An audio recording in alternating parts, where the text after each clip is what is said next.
So you know that meme about how, like, people don't like to watch an hour-long movie, but they'll totally binge, like, 5 20-minute episodes for an hour, 40 minutes or something like that? That's what I'm doing here. Like, I figured that an hour-long video isn't exactly all that watchable, but 3 20-minute videos, on the other hand, now that's a deal. So I'm gonna be just continuing another episode right now, because I don't normally just play for 20 minutes. I'm a no-lifer on Clash Royale. Conditions are exactly as I left it in the last episode. I'm not spending any money on this account. I made a clan, and I said to join it, but, like, actually, I'm gonna delete this clan right now, because I need to get in Clan Wars as soon as possible. And since I need to get in Clan Wars, I need a real clan. So, here we go. We're in a clan now, and there are Clan Wars, so I'm gonna be doing this stuff. Shut. Okay. So, Clan Wars, the reason why we need to be doing Clan Wars is because Clan Wars are they are the best way to get gold in the entire game. For boat defense is not all that useful, actually. Destroying enemy boats is not an efficient way to, like, play the game, really. You don't want to be doing boat defenses. You don't want to be doing boat offenses. You want to just play regular modes. But because it gets a couple extra points for the clan by doing boat defenses, I'll just put in cards here. I'm trying to go with generally annoying cards, like Battle Ram will pull the enemy units back even if it doesn't actually kill them. Barbs are annoying to handle. They're not going to kill the enemy units, but they'll stall them. So I'm not really gonna actually defend the boat with this deck, because you can't defend the boat if they're even competent, even slightly competent. But at the very least, I can make it annoying to attack the boat. So this should work pretty decently. I'll just put this down. You see I'm getting 37 points for my clan per day, I think. Anyway, this is a clan. Jeez, these people really like mega drafting. I actually really love mega drafting too, but on this account I don't need to. I'm gonna start requesting. When you join a clan, you just instantly start requesting. You request and request and request and request, because every time you request, you get cards, so that's useful. And you also want to donate to people. Like, every time somebody donates, you give them the cards too. I know that it loses you cards, but when you do that, you get XP for donating, so it's always worth it to donate. Right now, it's probably a good time to work on this Royale tournament. So, I will do that for a couple minutes. What? Oh, I can't enter a tournament? Yucky. Okay, so I guess I can't play in the tournament yet. Tournaments are pretty useful, actually, so it kind of sucks that I can't do that right now. But it looks like all I have to do is just keep on working towards unlocking this deck. So for this episode, I'll probably just grind ladder for a bit. I'm gonna add another deck, move all these things over. So this is my level 11 tourney standard deck. This will be the next deck that I cannot copy, a partially empty deck. That sucks. So the deck that is half finished right now, that will be my new deck once I unlock more cards. For now, it just looks like this, I think. Yeah, it just looks like that for now. And then I want to experiment with putting Musketeer and Inferno Tower in my deck right now, because these are more likely to help me get through. I'm actually going to... Yeah, I'll give it a shot. I'll try Battle Ram too, because my Battle Ram is moderately high level. So I'm going to try playing a Battle Ram cycle deck. This is an okay composition. I'll put in Valkyrie overnight. So this is a reasonable deck. I heard some chat. Oh, I can't donate any Valkyries because I can't even donate Valkyries yet because I don't... Wait, no. It just doesn't allow me to. Okay. Well, I'm gonna give this new deck a shot and see how it works. I'm hoping that with cycle cards, I should be able to pick apart over-level pushes better. Oh, this guy's only level 5, so I think I have an advantage. Oh, that sucks. I don't have my Inferno Tower in hand. This is a downside of playing Cycle. You have to play more cards per defense. I'm gonna Electro Spirit here. Electro Spirit will tank 2 hits from the Musketeer. For 1 elixir, I make sure that my Musketeer wins the interaction, and then I'm gonna ram in front to protect my Musketeer. You have to play a lot more cards and faster as a Cycle player, so I'm going to be playing faster and probably talking faster to make up for it too. My best card in hand to counter this mini P.E.K.K.A is my Valkyrie. I wish I had Valks a little bit lower, but I mean a little bit higher, but it worked out. I Musketeered because of Knighted. I knew that the Knight would kill my Valkyrie, so I had to Musketeer to make sure that we ended up like trading evenly. Musketeer was honestly kind of an overreaction. You notice that I couldn't protect it. He was smart, he used Spear Goblins to protect his Musketeer. I'm going to use an Electro Spirit with perfect timing. I believe this should fully counter the Musketeer, like that, yeah. So it tanked about 2 shots worth of time, and also stunned the Musketeer. Now I have my Inferno Tower, so we can see how the Inferno Tower absolutely wrecks tanks. I'm going to arrows this. I got to arrows it immediately so that my battle ram stays at high health. And then that connects. Oh, that connects. Okay, that's great. I'm actually going to ignore this Knight now because it's going to walk up and it's going to go to my Inferno Tower. My Inferno Tower is going to wreck it. Although it's low enough health, I probably could have ignored it even without the Inferno Tower. I'm still going to ignore that. I'm going to set up a push now because he fireballed while he was down elixir. So I'm going to Valk the back, Musketeer, and then I'm going to use my Ram. The reason why I have Ram Valk, by the way, this is a neat little combo. I'm going to Ram behind the Valk so that the Ram pushes the Valkyrie to move faster.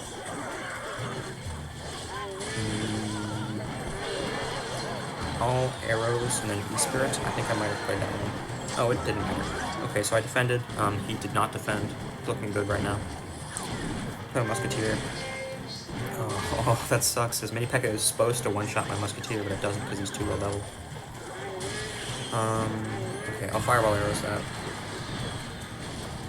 I spent a lot of elixir, but because I spent all that elixir, my Valkyrie stayed alive, and now it's countering his Knight, so it looks like it was pretty worth it for me.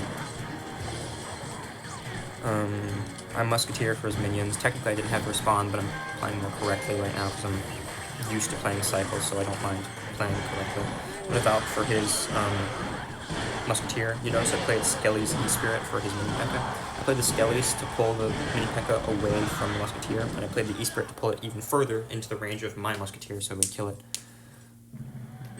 Pretty easy game. It's looking like this deck is working pretty well. I got up my first Tower Troop chest. I'll see if I... Nope, that was useless. Okay. 50 archers, pretty good. That's a level up. This deck actually worked pretty well, but I wasn't facing anyone over-leveled. We'll see if that trend continues. I want to keep using this deck so I can see how it works against over-leveled players. Yeah, this guy's got a level 7 tower, so he's definitely got higher level stuff than me. Because he's got a level 7 tower, I can't play my E-Spirit at the river, so I don't have any good plays that I can make right now. I'm gonna E-Spirit. Notice that I'm waiting for 10 elixir before playing my cards. I want to make sure that I'm at 10, because if I play my E-Spirit and my Skellies at the same time, then that's the equivalent of playing a 2 elixir card. If I play a 2 elixir card, then I'm down 2 elixir, so he can punish me if I play both of my cards at once, but he can't punish me if I play them separately, while waiting for 10 in between. I noticed that he had a level 8 cannon, which really sucks. 8 is a high level. I mean, I'm level 6 mostly now, so I can probably compete with it, but there's a level 7. Don't love to see it. That's a very good fireball. I was going to fireball the wizard anyway, but you notice I waited. I was just being patient to see if he was going to play anything else so I could get better fireball value. I'm going to E-Spirit arrows. That stun between the arrows and the Musketeer damage made it so that everything died.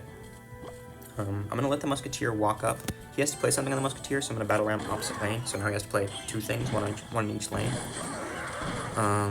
Those goblins are actually so tanky that I'm going to have to play my skeletons on them. And sadly I have to ignore that bomber because if I play my Valkyrie I'm down too much elixir. Kinda sucks. So I'm down 200 damage actually. We both got 200 damage on each other's towers. I'll Valk the back. I've seen some of his cards now. It's looking like he doesn't have a win condition. He's playing Mini P.E.K.K.A. Valkyrie, Wizard Bomber. That's 4 of his cards. I'm gonna Inferno Tower this. That should kill most of his stuff. Actually, that's not gonna kill the Wizard. I have fallen for this interaction many times. Yeah, the Wizard went straight for my tower, which is annoying. He's got a lot of level 8s, actually. So it's looking like this is gonna be a pretty tough game. Pre-cannoned. Yeah, he's got Cannon level 8, Gobs level 8, Wizard level 7, Knight level 8. I'm gonna arrows this because it hits the Wizard and the Bomber and the Skillies. Well, it hits the Wizard and the Bomber, and then I decided, and then also happened to hit the Mini P.E.K.K.A. on accident. It really sucks that that Mini P.E.K.K.A. hit my Musketeer in an ordinary level interaction that would not have, but because we're here, it did. He played a lot of Elixir into my Inferno Tower, which is good for me. You notice that the Inferno Tower just killed everything he played there. He's just spamming stuff at the river, by the way. This is what I mean by they shouldn't teach people that spamming stuff at the river works, because spamming stuff at the river is not supposed to work. That Mini P.E.K.K.A. is going to kill my Valk. I'm going to let it kill my Valk. It's going to kill my Musketeer. I'm going to let it kill my Musketeer because I can't afford to protect it. I just don't have the Elixir. I'm going to ram opposite now. He's going to play a cannon on it, I believe. Yeah. Actually, that was a bad play by me. I should not have... Oh, he played a Bomber too, so that was a +1 for me. Never mind. It was a bad play for me, but he overspent, so it worked. I'm going to E-Spirit to the side, protect my Musketeer, and then I'm going to Valk on this side, hope that he plays something expensive for it, and then Battle Ram opposite. So I'm trying to split up his cards as much as I can. That was very good. He had to Wizard for my Valk. That's not a play that he likes to do. He spent 5 for my 4, and his Wizard died. So not only did he take a negative trade, his unit is dead too.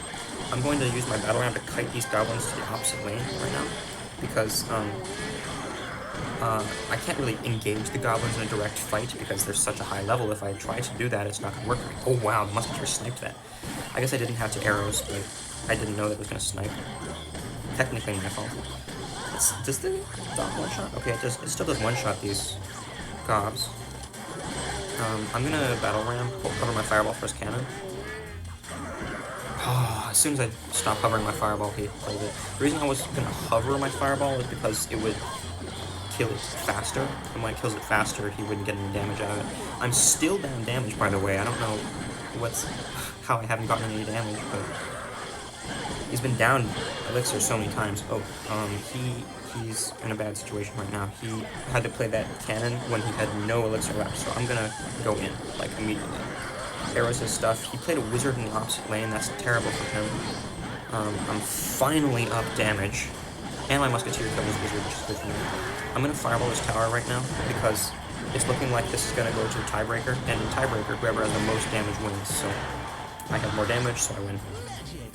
You notice that because he had such high levels, I could never actually get through to his tower. I just kind of replayed neutral for the entire game. I kept getting better interactions, but the issue was that even though I was getting better interactions, his cards were such high level that it undid the interaction benefit that I had. Since we're actually here, it's probably a good time to make some duels decks. No, I am not interested in your pre-made decks. So, this is gonna be tough, actually. Duels is gonna suck right now, because I've only got... I've only got 2 win conditions, so how am I gonna make this work? I'm probably gonna go with, Valk Ram again. Valk Ram is a pretty solid combination down here, I guess, because there's just nothing better I can play. Inferno Tower. I'm gonna make the same deck again, actually. I'm gonna make this, except I can't use both my spells in one deck. I'm gonna pick Fireball and no small spell. I know it's dangerous to have no small spell, but I kind of have to just put up with it because I've only got 1 small spell and it wants me to make 4 decks, so I'm gonna be pretty useless right now. Giant is my other win condition. I'll play arrows with my Giant. I'm gonna play... What's good with Giant? Barbs are not good with Giant. I'm basically just picking whatever is high level. I'm probably gonna go with Arrows Bait again here. So there's Arrows Bait. Spear Gobs are not good Arrows Bait. So this is Arrows Bait. I've got Barbs. I've got Giant. This is okay. I feel like it's missing something. I'm gonna go with Cage, because I need another tank. Like, if he plays a Valkyrie, what am I gonna play on that Valkyrie? Barbs are bad against Valkyrie, minions, gobs, archers. Archers and gobs are bad against Valkyrie, minions okay. But if they have arrows, then they're gonna arrows my minions, so I need a secondary Valk counter. I've got enough anti-air with these, I've got enough anti-ground with these 3. This is my win condition. I wish I had another offensive card, so I guess I'm gonna pick Mini P.E.K.K.A. And then for my next deck, I kind of have to cobble together whatever I've got left, so I guess we'll just go by whatever's the best level. Mega Minion, Fire Spirit, and then I've got triple building and no offense. Honestly, I'm not even going to try to play this deck. There's no way I can make a no offense deck work, and if I did make it work, it would be absurdly boring. Touchdown. Actually, I might be able to make touchdown work. Okay. So for touchdown, you can really make some funny stuff happen. So what I'm gonna do here is I'm gonna take. No, I'm not. I'm just gonna play regular. I'm gonna play regular modes. Yep. So doing Clan Wars right now, I get 800 coins per win. It's pretty good. At least for now, it's pretty good. You might be sitting in matchmaking for a while. I'm probably gonna cut here. Never mind. So let's see how this matchmaking goes. Typically in Clan Wars, you fight people who are much higher level than you, which is annoying, but I'll see about surviving. Level 9. That's mildly terrifying.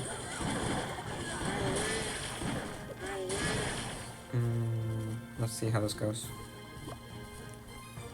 How much does the level 9 Musketeer hurt me? Quite a bit. That ate my whole Valkyrie. But he's ignoring my Musketeer, so... He's got really high level stuff, but he's also really bad. I'm gonna play this Inferno Tower in an optimal spot. This is a really sweaty spot. You typically use this for, like, when you want to get absolutely optimal interactions, like I'm trying to do right now. I pretty much am just trying to squeeze as much value out of every elixir I can possibly get. I'm ramming the back again. The reason why I'm doing that is because... Wink, wink, nudge, nudge, ramming the back. The reason why I'm doing that is because I'm hoping that he's going to overspend like that. He spent...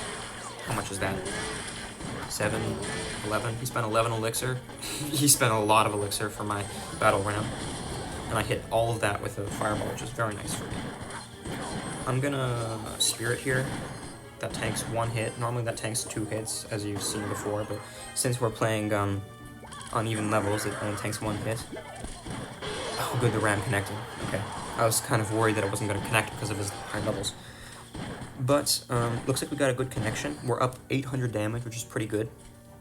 He's playing really bad, so that's why I'm still alive. I'm gonna wait for him to play something. I got no reason to go in. I'm up damage, it's up to him to make the next play. I know it's kind of boring to just sit here and do nothing, but it's optimal. And against high level stuff like this, optimal is better than entertaining. You saw what I did there. Inferno Tower is giant. Inferno Tower is really good counter to giant, and then I pulled his mini P.E.K.K.A. towards my Inferno Tower, and after I pulled his mini P.E.K.K.A. towards my Inferno Tower, I also played a fireball on his minions. I didn't have any better counter to his minions. I'm gonna battle ram opposite lane, because I can't just let him build a whole push. I'm distracting his Musketeer for as long as I can, because my Musketeer does much less damage than his Musketeer. I played that wrong. Okay, that's on me. I might actually take a huge amount of damage here. It's gonna hurt a lot. The Inferno Tower will come back and help a bit, but not as much as I would like. I have to ignore that Musketeer. It's gonna hurt, but how to do it. Oh, that Fireball also really sucks. That Fireball was not supposed to kill the Valkyrie there. It looks like he fireballed too aggressively, actually, because he didn't have enough elixir to stop me from getting my ram to the tower.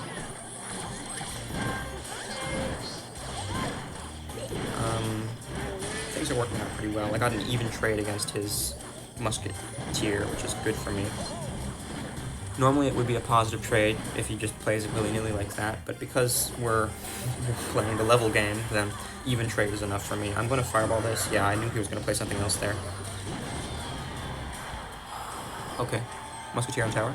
Good stuff. Damage, damage, damage. Okay. The mini-peck is going to die to my Inferno tower, or at least mostly get killed. I'm going to play my Skellies just in case. Didn't need my Skellies. I'm going to Inferno tower this side. I'm playing it far now because I want the Inferno tower far from my Musketeer. If my Inferno tower was closer, he could probably fireball both, and I don't want him to fireball both.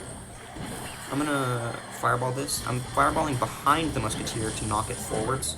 I was hoping that my Musketeer would target it first, which it did without the fireball, but it worked out. I'm going to E-Spirit here so that my Musketeer one-shots the minions. That's good. Valve to protect my Musketeer. I want to protect my Musketeer for as long as humanly possible, so it gets as much value as it can. I'm going to ram opposite lane. I can't let him just build up a ginormous push on the little defend, so I'm going to try and split up his cards. I'm going to play my second Musketeer. Notice I've had that Musketeer. Oh, this tower's been low for who knows how long. Oops, probably could have ended that sooner. But we won our first Clan Wars game, which is pretty nice. So yeah, that's Clan Wars. You notice 800 coins is like 1/12 of our total net worth, so that's pretty worth it. Later on, we're going to be scrounging for coins, so any amount of coins that we can get right now is useful. I'm going to probably play this last match. I'm going to play the second Clan Wars match and then be done for this video segment, because I just don't have the cards to play a third and a fourth Clan Wars game. So, let's see. This is not nearly as good of a deck as the one that I just won with, so let's see how it goes. This guy's only level 6, though, so... And clearly he's very bad, so... It's still possible. I'm gonna Gobs high. I'm pretty sure that'll defend. Yeah, it'll defend. I will minions his mini-P.E.K.K.A. That should kill. Everything cancels out here. Those Spear Gobs are annoying, actually. If I was playing optimally, I would ignore those Spear Gobs, but this isn't an optimal deck, and I don't expect myself to play optimally against non-optimal players, so I'm just gonna let things go. He spent a lot of elixir on that, so I'm going to split archers. One archer will counter the bomber, the other archer will go other lane. I'm going to support the other archer with my barbs, and Gobs the other lane. Notice a common tactic I'm doing in these games is I'm playing stuff far apart. The point of that is that if I play my stuff far apart, these players are not very good at the game, so odds are they're not going to be fast enough to play one card both lanes. I've noticed that some pros actually, can like drag 2 cards at once. I'm not good enough to do that. Oh, this is something. I played my archers because I was worried that it would get a hit. Looks like it didn't get a hit, but it's looking pretty good right now. His level 3 cannon is a waste. Like, he should not be using a level 3 card. Levels matter a lot more than skill or really anything. There's no reason to be playing a level 3 card. You should always try to play a higher level card than 3. Just go for your highest levels that have synergy. I'm mini-P.E.K.K.A.ing. I'm pretty sure that he doesn't have anything good from the mini-P.E.K.K.A. right now. He did have his own mini-P.E.K.K.A, but he didn't play it right, so I guess it worked out. It's looking like this game is going to be a wash. Oh, he's still going. But that's over. That's almost over. I don't have any anti-air in hand. You can just play this stuff to the river. I will minions this. Archers low. How much damage does my arrows do? 57. I don't want to wait for 2 sets of arrows, so I'm just going to go in and pray that he can't defend. Cover my arrows for something that he plays. No, he can't defend. He's done. Okay. So, that is Clan Wars. Clan Wars, you make a deck. Oh, I didn't actually explain how deck making works in Clan Wars. So, in the regular game, you can make as many decks as you'd like. You can just store them like this, and I can swap around whatever deck I want to play. But in Clan Wars, you make decks, and then you cannot use these cards again. So if I play Battle Ram, this next deck, I cannot use Battle Ram anymore. If I play Giant, I cannot use Giant anymore. So that's why I'm only making 2 decks right now, because I have Spam, I have Beatdown, but I don't have enough cards to even make another deck. I mean, like, I can play 8 cards, but these 8 cards have no synergy, no nothing, basically. If I could play another game, but I would lose, so really I'm just gonna let it go. I know what the schedule is. So training day, I don't know why they even bother with training days. It's it kind of does nothing. All you do is just your regular Clan Wars battles, but you just gain nothing from it. The war days are the ones that you actually need to do. I'll take a look at these. Oh right, that was the guys that played a lot. I'm pretty sure that this is a good point to end the video again, because we did our Clan War battles. We introduced a new subject. So we're going to have to do our Clan Wars every day. We're going to have to do our 2 season point battles every day. We're going to have to get our 3 wins. Yeah, we're going to have to get our 3 wins for the daily tasks every day. So 4 games of Clan Wars, 2 games of this, and then collect these at the end. And then that should be technically everything you have to do. I'm guessing that this is close to 20 minutes again, so it would seem like another good time to end the video. It feels so fast the way that this is, but I guess it would make sense, like half to a third of what I was doing before, so no. See you guys.